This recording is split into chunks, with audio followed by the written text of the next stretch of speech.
अरे तो आ गए आप। कैसे हो? आई होप कि तुम सब एकदम बहुत बढ़िया होगे और तुम्हारी पढ़ाई भी एकदम मस्त चल रही होगी। और तुमको तुम्हारी पढ़ाई में हेल्प करने के लिए we are back with our new lecture on CMA foundation paper number 1 study note number 9, जो कि बात करता है हमारा मैनेजमेंट प्रोसेस के बारे में। और आज जो अपन टॉपिक देखने वाले हैं वो है कंट्रोल।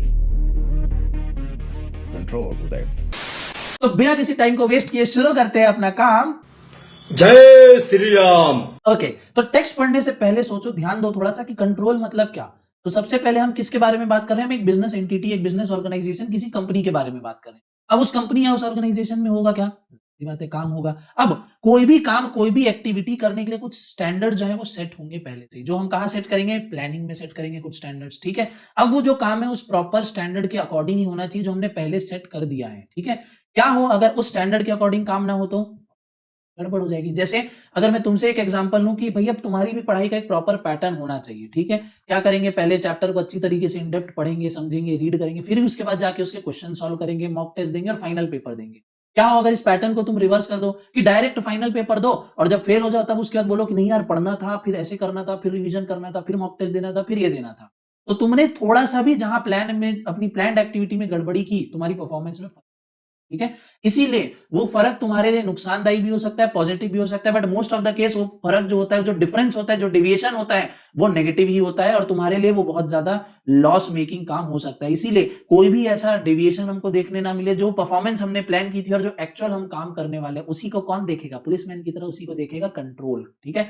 तो कंट्रोल क्या है? सिंपल एक फंक्शन है जहां पे क्या होगा, सबसे पहले हमको क्या काम करना है उसका हम एक स्टैंडर्ड डिसाइड करेंगे, उसके बाद हम एक्चुअल में काम करेंगे और उस काम को फिर हम मॉनिटर करेंगे कि जो हमने स्टैंडर्ड सेट किया था क्या वो हमारा काम उसी हिसाब से हो रहा है या नहीं। कोई अगर डिफरेंस आ रहा है तो डिफरेंस क्यों आ रहा है, उसको कैसे सुधार सकते हैं, ये रीजन हम फाइंड आउट करेंगे। क्लियर हो गया? तो प्रॉब्लम क्या है, सॉल्यूशन कैसे निकालना है, सारी चीजें अपन कंट्रोल में देखेंगे। कंट्रोल का मीनिंग आई हो क्लियर हो गया होगा। क्या है? ऑर्गेनाइजेशन में काम होना है, काम कैसे होना है उसका स्टैंडर्ड स्टार्टिंग में सेट हो गया। फिर तुम लोग काम करोगे, तुम लोग यानी इंप्लॉइज काम करेंगे, इंप्लॉइज काम करेंगे, उसके बाद उनकी परफॉर्मेंस को देखा जाएगा, एसेस किया जाएगा, प्रॉपर्ली एनालाइज किया जाएगा। देखेंगे कि क्या कोई डिफरेंस आ रहा है कि हमने कितना प्लान किया था एक्चुअल में कितना काम हो रहा है। पता चला कि हाँ कुछ तो डिफरेंस आ रहा है। अब देखेंगे डिफरेंस आ क्यों रहा है, उस डिफरेंस को कम करने के लिए या उस चीज को सॉर्ट आउट करने के लिए हम कुछ करेक्टिव एक्शन लेंगे। इसी पूरे प्रोसेस को क्या बोलते हैं? कंट्रोल बोलते हैं, ठीक है। कंट्रोल करना, एक पर्टिकुलर चीज जो आपने सोची है वो उस लिमिट से बाहर नहीं चली जाए, उसको उस लिमिट के अंदर, उस बाउंड्री लाइन के अंदर ही रखना क्या है? रूल है। क्लियर हो गया? हाँ जी सर क्लियर हो गया। अब पढ़ते हैं इसका टेक्स्ट, अब और भी ज्यादा अच्छे से तुमको समझ में आए। पढ़ो मेरे साथ। Control can be defined as a comparison of actual performance with the planned performance. क्या बोला था मैंने कि सबसे पहले अपन सेट करते हैं टारगेट, ठीक है, प्लान बना लिया, फिर एक्चुअल परफॉर्म कर रहे हैं अपन, फिर उसके बाद देख रहे हैं कि क्या डिफरेंस आ रहा है। तो वही चीज यहाँ पे comparison of actual performance with plan performance क्या है? कंट्रोल है।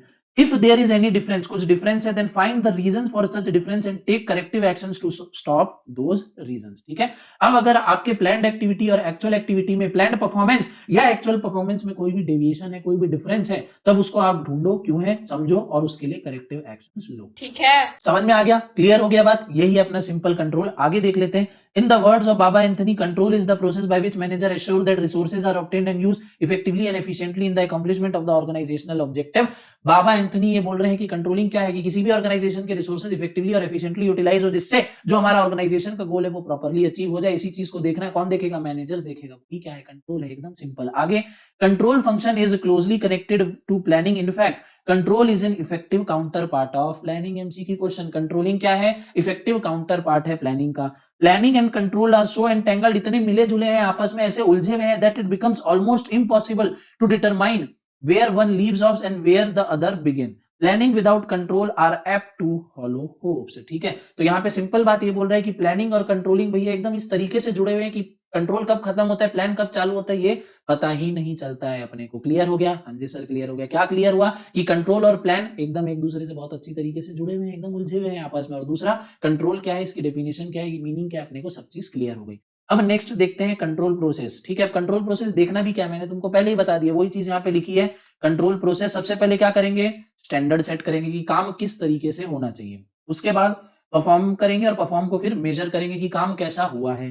तीसरा, अब कंपेयर कर रहे हैं कि हमने क्या सोचा था और काम किस तरीके से हुआ है, इसमें अपने को कोई डेविएशन मिलेगा, उस डेविएशन को ठीक करने के लिए अपन क्या लेंगे? करेक्टिव एक्शन लेंगे। और यही है अपना प्रोसेस। पढ़ने की जरूरत है कि नहीं है, समझने की जरूरत है, पढ़ने से ज्यादा समझने की जरूरत है। क्या किए, सबसे पहले स्टैंडर्ड सेट कर दिया, फिर काम हुआ, काम को फिर अपन ने मेजर किया कि भैया एक्चुअल में काम हुआ क्या है, फिर कंपेयर किया कि हाँ ये हमने प्लान किया था, हमने प्लान किया था 10,000 यूनिट बनाएंगे, बने 9,000, तो डिविएशन आ गया, 1,000 हमने कम यूनिट बनाए। क्यों बनाए 1,000 कम यूनिट, क्यों बना, रॉ मटेरियल नहीं आया था क्या, लेबर छुट्टी पे गए थे, मशीन खराब हो गई थी, टेक्नोलॉजी नहीं थी, टाइम कम पड़ गया, क्या प्रॉब्लम हुई, ठीक है, जो भी प्रॉब्लम होगी उसके लिए अपन करेक्टिव एक्शन लेंगे। और यही पूरा क्या है, कंट्रोल प्रोसेस। 4 simple point. सबसे पहले क्या, स्टैंडर्ड सेट करेंगे, स्टैंडर्ड सेट करने के बाद हम परफॉर्मेंस जो हो रही है उसको मेजर करेंगे, परफॉर्मेंस मेजर करने के बाद क्या करेंगे अपन, परफॉर्मेंस मेजर करने के बाद कंपेयर करेंगे कि हमने क्या प्लान किया था और क्या हुआ, क्या डिफरेंस निकल गया, उस डिफरेंस को सॉल्व करने के लिए करेक्टिव एक्शंस लेंगे। अब उन करेक्टिव एक्शंस में अपन क्या कर सकते हैं, अपने स्टैंडर्ड्स को रीसेट कर सकते हैं, रिसोर्सेज एलोकेशन या ड्यूटीज ऑफ जो दे रहे हैं अपन, ड्यूटीज इंप्लॉय को दे रहे हैं उसको चेंज कर सकते हैं, इंप्लॉय डीमोटिवेटेड है तो उनको मोटिवेट कर सकते हैं, ऑर्गेनाइजेशन का स्ट्रक्चर चेंज कर सकते हैं, या ट्रेनिंग या सिलेक्शन ऑफ इंप्लॉयज भी अपन कर सकते हैं। समझ में आ रहा है कि इंप्लॉयज की स्किल्स कम है, ठीक है, इंप्लॉयज बहुत ज्यादा ट्रेंड नहीं, तो उनको स्किलफुल बनाओ, उनको ट्रेनिंग प्रोवाइड करो, तो ट्रेनिंग प्रोवाइड करेंगे जिससे अगली बार जो हमारा जो सेट टारगेट है वो अचीव हो जाए। तो यही है अपना कंट्रोलिंग प्रोसेस। नीचे आते हैं, देखते हैं कंट्रोलिंग रिस्पॉन्सिबिलिटीज पे। कंट्रोलिंग रिस्पॉन्सिबिलिटीज के अंदर व्हाट टू कंट्रोल, क्या कंट्रोल करना है, क्या कंट्रोल नहीं करना है, ठीक है, बहुत ही इंपॉर्टेंट क्वेश्चन। ऑर्गेनाइजेशन में किसी भी कंपनी में हजार टाइप के छोटे मोटे बड़े सारे प्रकार के काम होते हैं, ठीक है। अब हर एक काम में जाहिर सी बात है कुछ काम प्रॉपरली टाइम से हो जाएंगे, किसी में अपने को डेविएशन देखने को मिलेगा, ठीक है। अब अगर एक ऑर्गेनाइजेशन में 1000 काम हो रहे हैं, ठीक है, उनमें से अगर 500 काम भी प्रॉपर हो रहे हैं और बाकी 500 में डेविएशन आ रहा है, तो सब हर 500 काम को कंट्रोल करना किसी भी मैनेजर के बस में नहीं है, सिंपल बात है, ठीक है। एक मैनेजर 500 अलग अलग एक्टिविटीज को प्रॉपरली नहीं कंट्रोल कर पाएगा, या इवन 10 मैनेजर भी आ जाएंगे तो भी वो 500 एक्टिविटीज को प्रॉपरली कंट्रोल नहीं कर पाएंगे। तो आखिरकार हमको कंट्रोल करना क्या है, हमको कंट्रोल करना है मेन एक्टिविटी, ठीक है। इतना तो आपके पास भी कॉमन सेंस है कि अगर ऑर्गेनाइजेशन में 1000 काम हो रहा है जिसमें 500 काम में कुछ ना कुछ गड़बड़ है, तो जो उन 500 काम में से मेन एक्टिविटीज है जिनका पूरे ऑर्गेनाइजेशन के ऊपर इंपैक्ट आ रहा है, उनको सबसे पहले कंट्रोल करने की कोशिश करो। बाकी छुटपुट छोटे मोटे काम में अगर डेविएशन आ भी रहा है जिसका कोई सिग्निफिकेंट इंपैक्ट नहीं है ऑर्गेनाइजेशन के ऊपर, उसको छोड़ दो।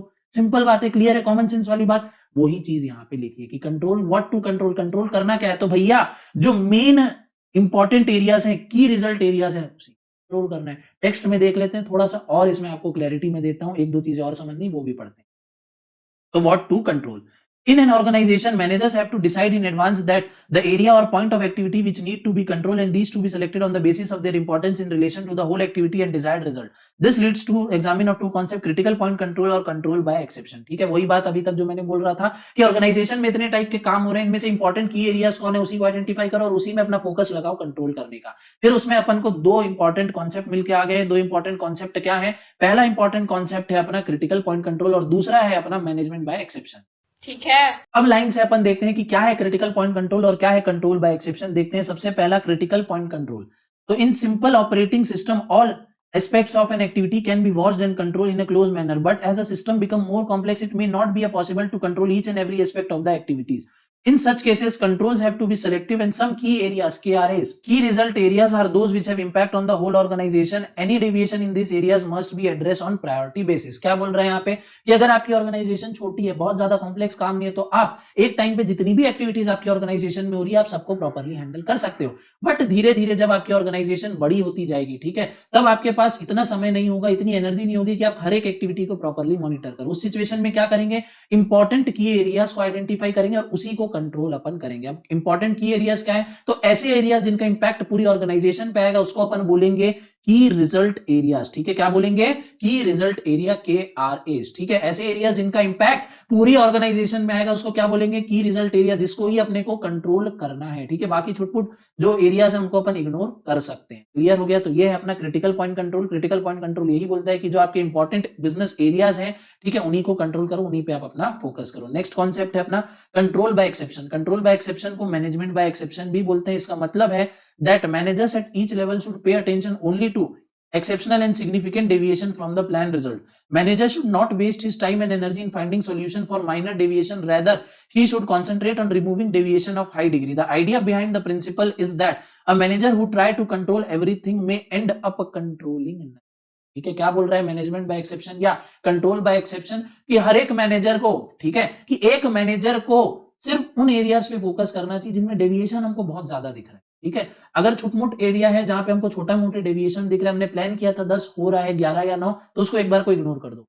प्लान किया हमने 10,000 और काम हुआ है सिर्फ 1000, तो ये बहुत बड़ा डेविएशन है। इसमें मैनेजर को अपना टाइम और एनर्जी लगाना चाहिए। तो मैनेजमेंट बाय एक्सेप्शन या कॉन्सेप्ट ऑफ एक्सेप्शन यही बोलता है यहाँ पे कि जो छोटी-मोटी डेविएशन जिस भी एरियाज में आ रहे हैं उनको छोड़ दो। ऐसे एरियाज को देखो जहां बहुत बड़ी डेविएशन आ रही है, उसको ही मैनेजमेंट को सुधारना चाहिए, उसी को एक मैनेजर को सुधारना चाहिए। क्योंकि अगर मैनेजर सारे एक्टिविटीज को, सारे डेविएशन को सुधारने बैठेगा ना, तो किसी को भी नहीं सुधार पाएगा।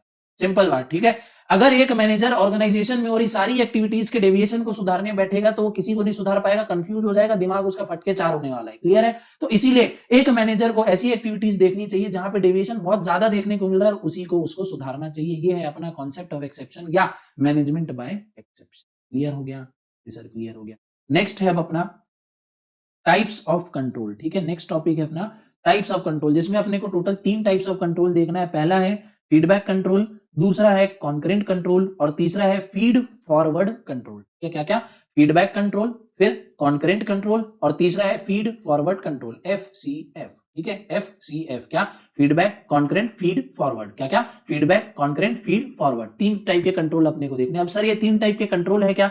तो सबसे पहला है अपना feedback control. Feedback control, feedback अपन ले रहे हैं, कोई एक्टिविटी हो गई है, उसके बाद अपन देख रहे हैं, उस चीज को एनालाइज कर रहे हैं कि कैसे प्रॉपरली हुई, नहीं हुई, क्या हुआ, क्या मिस्टेक आ गई, प्रॉपर फीडबैक ले रहे हैं। तो फीडबैक कंट्रोल कब एक्टिव होगा?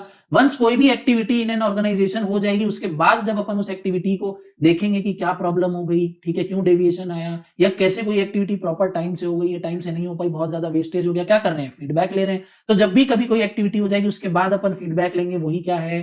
फीडबैक। क्योंकि फीडबैक अपन ले क्यों रहे हैं? लेके उसको उस चिट्ठी में अपन भेलपूरी खाएंगे कि नहीं? फीडबैक को प्रॉपरली नोट डाउन करेंगे और उसके बाद आगे फ्यूचर में जो एक्टिविटी करनी है उसके लिए अपन एक रोड मैप, एक प्लान बनाएंगे। ठीक है, इसी को क्या बोलते हैं? Feedback control. पढ़ो। Feedback control involves gathering information about the past activity to evaluate the information and taking steps to improve similar activities in the future। ठीक है, पास्ट में जो एक्टिविटी हो गई है उसकी इंफॉर्मेशन गैदर करो, एनालाइज करो, देखो क्या हुआ, क्या बेटर और हो सकता था, और उस चीज को फ्यूचर की एक्टिविटीज में लगाओ। Feedback control is historical in nature and is also known as post control. ठीक है, हिस्टोरिकल इन नेचर, एक बार जो एक्टिविटी हो गई उसको अपन स्टडी कर रहे हैं तो क्या हो गया? हिस्टोरिकल इन नेचर, पुरानी है, इसलिए इसको और भी क्या बोलते हैं? Post control. In other words, it permits the manager to use the information on past performance to bring future performance in line with the planned objectives and standard. Post control helps in testing validity and appropriateness of standards. To make post control more meaningful and effective, analysis of post performance is required to made as quickly as possible, and control reports should have been submitted to the manager without loss of time। क्या बोल रहा है? आगे कोई भी activity करनी है properly हो जाए तो जो हमने पास्ट में जो भी परफॉर्मेंस की है उसको प्रॉपरली एनालाइज करो, उसका प्रॉपरली डेटा जो है उसको इकट्ठा करो। ठीक है, पूरा अपना एनालिसिस करो ताकि आगे जो हमको एक्टिविटी परफॉर्म करनी है उसमें किसी भी प्रकार की कोई भी प्रॉब्लम नहीं आए, कोई भी डिले नहीं है। क्लियर हो गया? तो ये है अपना फीडबैक कंट्रोल। तीसरा पॉइंट है अपना फीड फॉरवर्ड कंट्रोल। ये क्या है? इसी का उल्टा है। सर सेकंड वाला छूट गया, अरे सेकंड वाला भी करवाऊंगा। फीड फॉरवर्ड क्या है? तो ये फीडबैक का उल्टा है। फीडबैक में अपन क्या कर रहे हैं? एक्टिविटी हो गई, ठीक है, अपन ने परफॉर्मेंस कर दिया, उसके बाद एनालाइज कर रहे हैं। फीड फॉरवर्ड क्या है? आगे चलता है, एक्टिविटी के पहले ही सब चीज देख लो कि यहाँ प्रॉपर सारी चीजें कंट्रोल में है या नहीं है। क्या है और अच्छी तरीके से समझते हैं। Feed forward control, also known as preliminary और preventive control, involves identifying and preventive problems in an appropriate organisation before they occur. कोई भी प्रॉब्लम होने से पहले उसको पहले ही चेक कर लो और वहीं के वहीं उसको खत्म कर दो ताकि वो प्रॉब्लम आई नहीं। सर समझ नहीं आ रहा है, एग्जांपल देता हूं तुमको। For example, let's imagine an emergency room of an hospital. ठीक है, एक हॉस्पिटल का इमरजेंसी रूम को इमेजिन कर लो। The emergency room requires many different employees and medical tools for properly treatment of patient. In order to avoid problem that may occur in the emergency room, it is important that the management of a hospital must hire the right people, inspect and test equipment regularly to manage the medical emergency that may come their way। ठीक है, क्या बोल रहे हैं यहाँ पे कि किसी हॉस्पिटल का इमरजेंसी रूम ले लो। अब इमरजेंसी रूम में कभी भी इमरजेंसी बेसिस पे कोई पेशेंट आ सकता है, तो वो पेशेंट अगर मान लो कोई आ जाता है एकदम अचानक से और आप बोल रहे हो कि हमारे पास तो डॉक्टर्स ही नहीं है, नर्स ही नहीं है देखने के लिए, सर्जन ही नहीं है सर्जरी करने के लिए, अरे मेडिकल इक्विपमेंट्स ही नहीं है, तो क्या हो जाएगा? पेशेंट की लाइफ एकदम रिस्क पे है। क्या ये आप अफोर्ड कर सकते हो एज अ डॉक्टर या बीइंग एन हॉस्पिटल या कोई भी? नहीं कर सकते। ठीक है, तो ऐसी चीजें इमरजेंसी में हम किसी सिचुएशन में ना फंस जाए, इसीलिए फीड फॉरवर्ड कंट्रोल। कोई भी फ्यूचर में हमको प्रॉब्लम आने वाली है, अभी से सोच लो और सारी चीजें रेडी रख लो। क्या हो अगर सारे डॉक्टर्स या जितने भी स्टाफ हमको लग रहे हैं सब रेडी हो? क्या हो अगर सारे टूल्स एंड इक्विपमेंट रेडी हो? तो कोई भी प्रॉब्लम आने ही नहीं वाली है। ठीक है, अगर अचानक से रात को 2 बजे भी कोई पेशेंट आ जाता है इमरजेंसी बेसिस पे, तो हम उसका क्या प्रॉपर इलाज कर पाएंगे? बिल्कुल कर पाएंगे। बट अगर हमारे पास टूल्स या राइट पर्सन ही नहीं होंगे तो क्या इलाज हो पाएगा? नहीं हो पाएगा। तो ये है अपना फीड फॉरवर्ड कंट्रोल। एक्शन लेने से पहले ये इंश्योर कर दो कि जब आप एक्शन लो तब आपको बीच में कोई भी प्रॉब्लम ना आए। ये है अपना feed forward control. Feedback control क्या था? एक्शन होने के बाद फ्यूचर में और किस तरीके से इन एक्टिविटी को अच्छी तरीके से किया जा सकता है उस चीज को देखना, क्या है? Feedback control. अब बच गया अपना बीच का कॉन्करेंट कंट्रोल। कॉन्करेंट कंट्रोल क्या है? It is known as real time और steering control. It is concerned with the adjustment of performance before and major damage is done. ठीक है, जब आप प्रॉपरली परफॉर्म कर रहे हो। ठीक है, पहला वाला फीडबैक क्या था? परफॉर्मेंस हो गई। ये क्या है? फीड फॉरवर्ड, परफॉर्मेंस होने से पहले। कॉन्करेंट क्या है? जब आप एक्चुअल में परफॉर्म कर रहे हो, परफॉर्म करने के दौरान। ये है पास्ट टेंस, ये है अपना फ्यूचर और ये है अपना प्रेजेंट टेंस। ठीक है, तो जब आप एक्चुअल में परफॉर्म कर रहे हो उस टाइम आपको जो जो भी प्रॉब्लम्स आ रही है, आपको दिख रहा है कि डेविएशन कुछ हमको देखने को मिल रहा है, तुरंत ही उसको करेक्ट कर लो ताकि धीरे धीरे करके वो लॉस जो है, जो हो सकता है, वो बहुत ज्यादा बड़ा ना हो जाए। फॉर एग्जाम्पल यहाँ पे the driver of a car adjust steering continuously depending upon the direction of destination, obstacles and other factors. In a factory, control chart is an example of concurrent control. Concurrent control occurs while an activity is still taking place. ठीक है, जैसे example यहाँ पे दिया driver का। ठीक है, driver क्या कंटिन्यूअसली अपनी स्टीयरिंग को घुमाता रहता है। किस हिसाब से घुमाता है? कि उसको जाना किधर है, मोड़ना है तो मोड़ लेगा, सामने कोई ऑब्स्टेकल आ गया, कोई बाधा आ गया तो भैया साइड से घुमा के निकाल लिया। ठीक है, तो क्या कर रहा है? कोई भी उसको फ्यूचर में, ठीक है, एक्टिविटी करते करते कोई लॉस ना हो। अगर किसी ड्राइवर के सामने कोई भैया ऑब्स्टेकल आ गया तो क्या घुसा देगा क्या उसमें गाड़ी? नहीं घुसाएगा, साइड से निकाल लेगा। तो एक्टिविटी करते करते हमको पूरा ध्यान देना है कि कोई भी प्रॉब्लम हमारी एक्टिविटी के दौरान ना। इसी को क्या बोलते हैं? कंट्रोल बोलते हैं। कॉन्करेंट कंट्रोल का एग्जांपल क्या है? Control charts. ठीक है, कंट्रोल चार्ट्स क्या है? कॉन्करेंट कंट्रोल का एग्जांपल है। तो ये थे हमारे 3 टाइप ऑफ कंट्रोल। क्या क्या है? फीडबैक एक्टिविटी होने के बाद, कॉन्करेंट कंट्रोल एक्टिविटी करते टाइम, फीड फॉरवर्ड एक्टिविटी होने से पहले। क्लियर हो गया? क्लियर हो गया। नेक्स्ट आगे देखते हैं अपन fundamentals of effective control system. क्या? Fundamentals of effective control system की अगर आपको एक इफेक्टिव कंट्रोल सिस्टम रखना है, इफेक्टिव कंट्रोल सिस्टम बनाना है, तो क्या क्या प्रॉपर बेसिक चीजें, फंडामेंटल यानी क्या? बेसिक प्राइमरी चीजें, क्या क्या बातों का आपको ध्यान रखना है, तभी जो आपका कंट्रोल सिस्टम है प्रॉपर इफेक्टिव बेसिस में बन पाएगा। क्या क्या है? There should be a match between the type of function in the system of control at all levels of the organization. सारे लेवल, टॉप मिडिल लोअर, सारे लेवल्स ऑफ द ऑर्गेनाइजेशन के बीच में एक प्रॉपर मैच होना चाहिए, proper harmony होनी चाहिए। दूसरा, the control system should be sensitive enough two point out deviation from the plan immediately so that corrective action can be initiated with a little loss of time and before any damage is caused. ठीक है, क्या बोल रहे हैं कि आपका जो control system है इतना सेंसिटिव, यानी तुरंत पता चल जाए। ठीक है, रिस्पॉन्सिवनेस उसकी एकदम क्विक होनी चाहिए कि जहां छोटा मोटा हमको डेविएशन होते दिखे तुरंत पता चल जाए कि यार अब यहां से ना डेविएशन हो रहा है, कंट्रोल कर लो, ताकि आगे जाके कोई बहुत बड़ा डेविएशन या बहुत बड़ा लॉस हमको देखने को ना मिले। तो कंट्रोल सिस्टम आपका सेंसिटिव होना चाहिए। Third point, the control system should be flexible and forward looking just like planning system to enable the organisation and its sub system to adopt and adjust their goals and the means of reaching them in turn with the changing in the business environment। ठीक है, business environment हमको पता है dynamic है, continue change होते हैं। ठीक है, कंटिन्यूअसली बिजनेस एनवायरमेंट चेंज होते रहता है। तो जो हमारा कंट्रोल सिस्टम है वो भी इतना फ्लेक्सिबल और इतना फॉरवर्ड लुकिंग होना चाहिए कि अगर हमको हमारी स्ट्रैटेजीज या प्लान्स में कुछ चेंजेस करने पड़े तो कंट्रोल सिस्टम भी लाइकवाइज हमारा चेंज हो जाए, हम बिजनेस के चेंजिंग एनवायरमेंट के साथ साथ अडेप्ट कर सके। इतना हमारा कंट्रोल सिस्टम फ्लेक्सिबल होना चाहिए। Next point, control system should focus on strategic and की एक्टिविटीज एरिया। ऊपर अपन ने देखा जो की एरियाज इंपॉर्टेंस एरिया है जो आपकी पूरी बिजनेस ऑर्गेनाइजेशन को अफेक्ट करती है, उन पे तो भैया प्राइमरी मेन फोकस होना चाहिए। Next point, the control system should enable manager to utilise their time and talent most effectively by concentrating on major और exceptional deviation from the plan. ठीक है, कंट्रोल सिस्टम प्रॉपर ऐसा होना चाहिए कि manager को भी सांस लेने का, सोचने समझने का, उसके प्रॉपर टैलेंट और स्किल्स को यूटिलाइज करने का टाइम मिले। ऐसा नहीं हो कि मैनेजर के पास टाइम ही कम हो, उसको तुरंत एक्शन लेना पड़े। अगर मैनेजर हड़बड़ी में एक्शन लेगा तो गड़बड़ी हो जाएगी। ठीक है, इसलिए मैनेजर के पास भी प्रॉपर टाइम होना चाहिए कि वो अपने टाइम को यूटिलाइज कर पाए, प्रॉपरली डिसीजन ले पाए, अपने टैलेंट और स्किल का भैया प्रॉपर यूज कर पाए। नेक्स्ट पॉइंट अपना, control system should be economical to operate. ठीक है, ऐसा नहीं कि आपने कंट्रोल के नाम पे बहुत ज्यादा अननेसेसरी आप खर्चा करते जा रहे हो। ठीक है, जो आपको लॉस की तरफ लेके जा रहा है। ठीक है, इकोनॉमिकल मतलब ये भी नहीं कि आपको सस्ता देख के सारी चीजें छोड़ देनी है, नहीं। इकोनॉमिकल मतलब प्रॉपर पूरा बजट में आपकी चीज होना चाहिए। ऐसा भी नहीं कि आप पैसे को सोच के आप कम कंट्रोल लगा रहे हो जो आगे जाके आपको लॉस दे रहे हैं, या आपने इतने ज्यादा कंट्रोल लगा दिए कि आपका ऑलरेडी बजट बहुत ज्यादा हाई हो गया है। ठीक है, बजट के बाहर जा चुकी है चीजें, तो इकोनॉमिकल होना चाहिए। ठीक है, नेक्स्ट आगे नेक्स्ट पॉइंट देख लेते हैं अपन। ये रहा लास्ट 3 पॉइंट। उसमें पहला, the control system should give due importance to the factors which cannot be controlled but which can have effect on the performance of the employees। ठीक है, कंट्रोल सिस्टम को ऐसे फैक्टर्स भी इग्नोर नहीं करना चाहिए जो अपन कंट्रोल नहीं कर सकते। क्यों? क्योंकि हो सकता है जो चीज अपन कंट्रोल नहीं कर सकते वो आगे जाके हमारे इंप्लॉइज के भैया मोटिवेशन को गिरा दे, उनके काम करने के तरीके को गिरा दें, उनकी परफॉर्मेंस पे इफेक्ट लें, तो उनको भी proper time to time check करते रहो। Next point, the control system should be design to measure and evaluate the diverse dimensions of performance of an individual and activity area, giving appropriate weightage to all relevant variables having a bearing on performance. Qualitative variables or factor deserve to be taken into consideration while evaluating the performance. यानी किसी भी चीज को ignore नहीं करना है, proper सारी चीजों को हमको इवेल्युएट करना है, मेजर करना है। Finally, the control system should be understandable to those whose performance is sought to be regulated. यानी आपको पता चल रहा है, आपको अलग ही टाइप का कंट्रोल सिस्टम लगा रहे हो जो लोगों को समझ ही नहीं आ रहा, ठीक है। तो इस टाइप का भी आपको कंट्रोल सिस्टम सेटअप नहीं करना है, आपको एकदम clear cut easy simple control system बनाना है, ताकि जो काम कर रहे हैं उनको भी समझ में आए कि हमको किस डायरेक्शन में काम करना है, क्या काम करने का सही तरीका है, क्या गलत तरीका है, ये सब उनको समझ में आना चाहिए। अगर आपके इंप्लॉइज को क्या कंट्रोल सिस्टम है, क्या बेंचमार्क है, क्या स्टैंडर्ड आपने सेट किया है, ये आप समझा ही नहीं पा रहे हो, तो क्या मतलब है फिर कंट्रोल सिस्टम लगाने का? कोई मतलब नहीं है। तो control system should B understandable, एकदम सिंपल होना चाहिए, इजी होना चाहिए, ताकि जो आपके एम्प्लॉइज काम कर रहे हैं उनको प्रॉपर जानकारी, उनको प्रॉपर पता हो कि काम किस तरीके से करना है, क्या सेट स्टैंडर्ड्स है, क्या उसके प्रोसीजर है, क्या रूल्स और रेगुलेशन फॉलो करने हैं। क्लियर हो गया? जी सर क्लियर हो गया। तो एक प्रॉपर एक अच्छा कंट्रोल सिस्टम कैसे होना चाहिए, इसके अपन ने पॉइंट्स देखे। सबसे पहला, कंट्रोल सिस्टम एकदम सिंपल होना चाहिए, सभी को समझ में आना चाहिए, कोई भी फैक्टर्स को इग्नोर नहीं करना चाहिए, जितने हो सके वेरियस पॉसिबल केसेस को वो इवेलुएट करता हो, फ्लेक्सिबल हो, फॉरवर्ड लुकिंग हो, सेंसिटिव हो, प्रॉपर हार्मनी हो, फिर स्ट्रेटेजिक और की एरियाज पे मेन फोकस हो, टाइम दे मैनेजर को अपना टैलेंट यूटिलाइज करने के लिए, और इकोनॉमिकल भी होना चाहिए। क्लियर हो गया? तो इसी के साथ ये वाला टॉपिक भी अपना खत्म।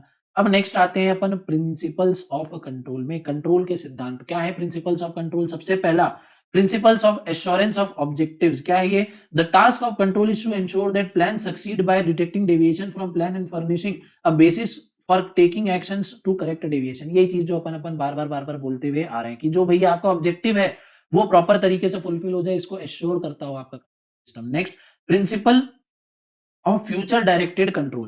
The more a control system is based on feed forward, managers have more opportunities to observe under undesirable deviation from plans before they occur and to take actions in time to prevent them. Control like planning should ideally be forward looking because time lags in a system. ठीक है, ठीक। क्या बोल रहे हैं यहाँ पे कि जो आपका कंट्रोल सिस्टम है मैक्सिमम कोशिश करो कि वो फीड फॉरवर्ड हो, जिससे आपका टाइम बचे, जिससे आप प्रॉपर टाइम पे एक्शन ले पाओ। अगर आप फीडबैक कंट्रोल सिस्टम आप फॉलो कर रहे हो तो क्या होगा? तब तो भैया चिड़िया खेत चुग जाएगी, आपको लॉस हो चुका होगा, ठीक है। हाँ, आने वाले टाइम के लिए आप प्रॉपरली प्रिपेयर हो सकते हो, बट इस टाइम में, ठीक है, करंट फाइनेंशियल ईयर में तो आपको लॉस हो जाएगा। तो ये क्या अच्छी बात है? नहीं है अच्छी बात। तो क्या बोल रहे हैं यहाँ पे, जो कंट्रोल सिस्टम है फ्यूचर गोल्स की तरफ डायरेक्टेड होना चाहिए, फीड फॉरवर्ड कंट्रोल की तरफ ज्यादा हो। क्लियर? हाँ जी सर क्लियर। थर्ड प्रिंसिपल क्या है? तो थर्ड प्रिंसिपल है अपना principle of control responsibility. The primary responsibility for the exercise of control rest with the manager. There is a unity of planning and control in each managerial position. Control करने की, ठीक है, responsibility किसकी? Organisation में manager की है, simple. Next, principle of efficiency of control. Control techniques and approaches are efficient if they detect and lighten the nature and causes of deviation from plan with the minimum cost और other uninvited consequences. The result of control should be worth their cost both in monetary and in human terms. ठीक है, जो आप controlling करने पे जो पैसा खर्चा कर रहे हो उसका जो आउटकम है वो उससे भी ज्यादा अच्छा होना चाहिए, प्रॉपर होना चाहिए। कैसे? ताकि आपको टाइम पे डेविएशन पता चल जाए। तो आपने जो कंट्रोल सिस्टम लगाया क्या हो गया? वसूल हो गया। जितना खर्चा आप कंट्रोलिंग पे कर रहे हो वसूल हो गया। अगर आपको टाइम से डेविएशन का पता चल जाता है, टाइम से आप करेक्टिव एक्शन ले लेते हो, तो जो इन फ्यूचर आपको बड़ा लॉस होने वाला था वो होगा क्या? नहीं होगा। सिंपल। हाँ जी sir. Next, principle of direct control.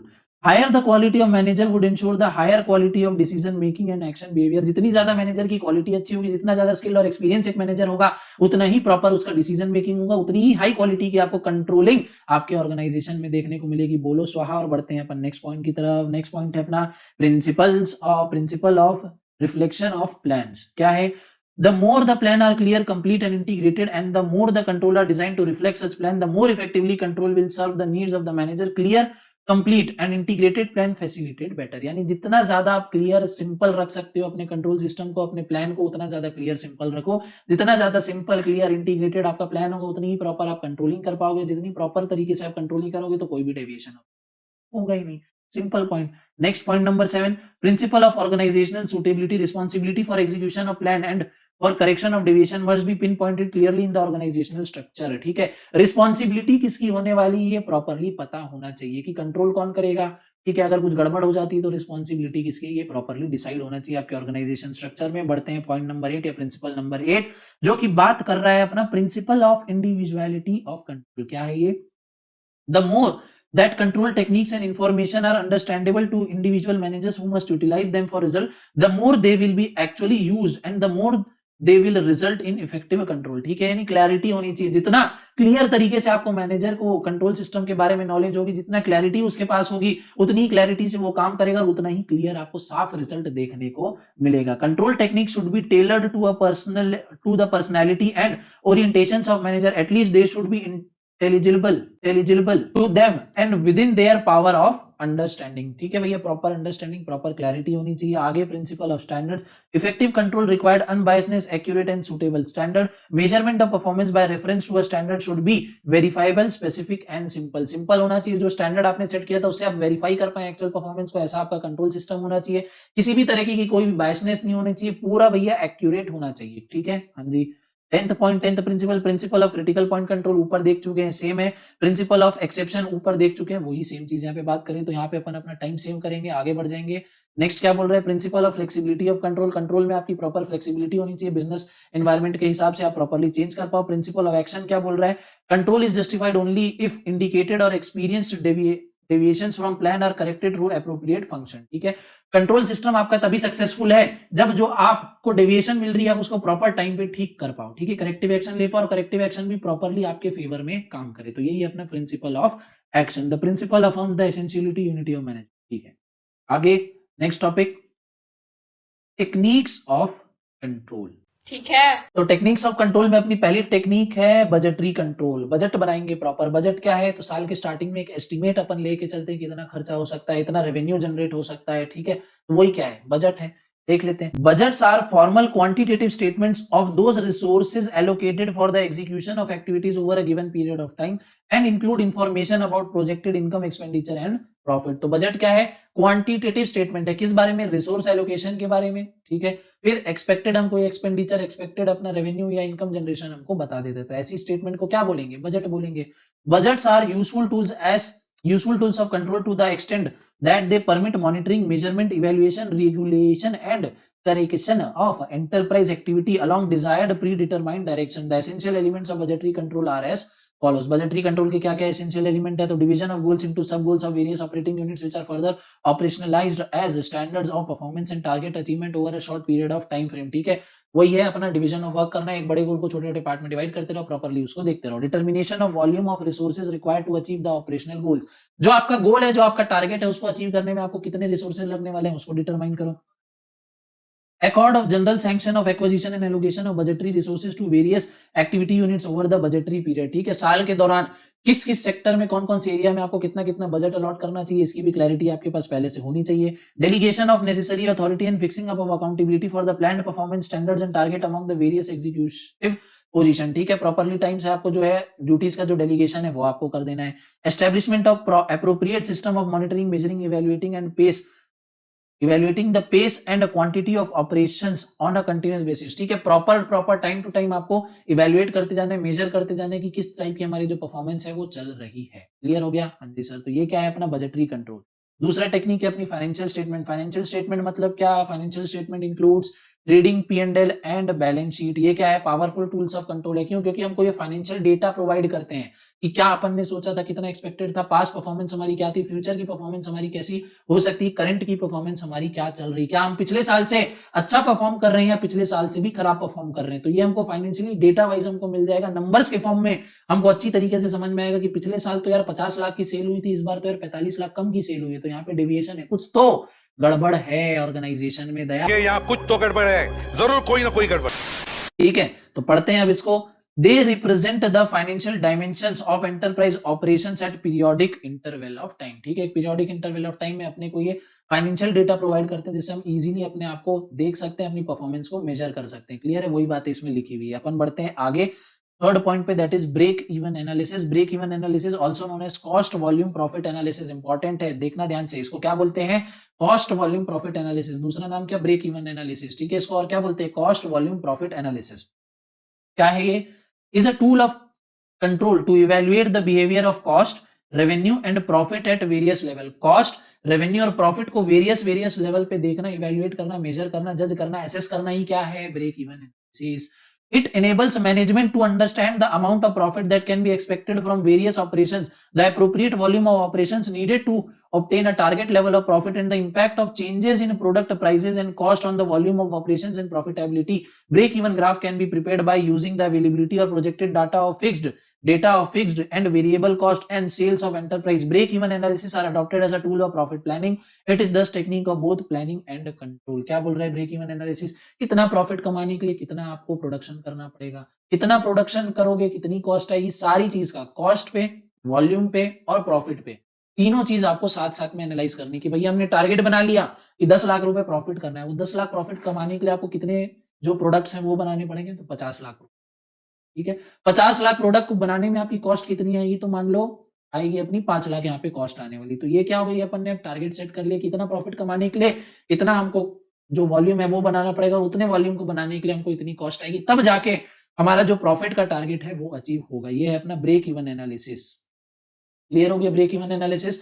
Break even analysis का एक और मतलब ये भी होता है कि ब्रेक इवन यानी आप एक ऐसी पोजीशन पे हो जहां आपको ना प्रॉफिट हो रहा है ना जहां आपको लॉस हो रहा है. ठीक है, वो आगे आप अपने कॉस्ट वाले चीजों में पढ़ोगे, कॉस्ट अकाउंटिंग में पढ़ोगे. ब्रेक इवन यानी ऐसा पॉइंट जहां आप नो प्रॉफिट नो लॉस की सिचुएशन में हो. क्लियर?